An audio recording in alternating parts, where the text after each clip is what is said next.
มาได้กินข้าวเที่ยงกินเฟอมื้อนี้พักน้ำเนี่ยโอ้ยจะมันแซ่บสดกับสด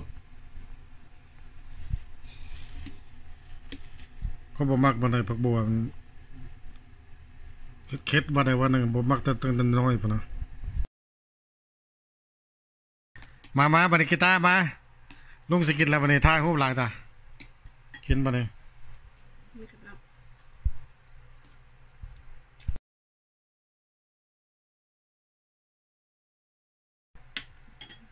เป็ดอันน่ะ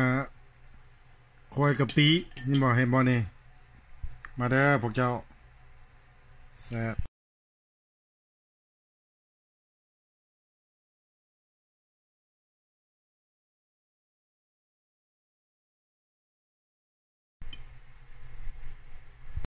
ผักวอเตอร์ครสมันงามโอ้ย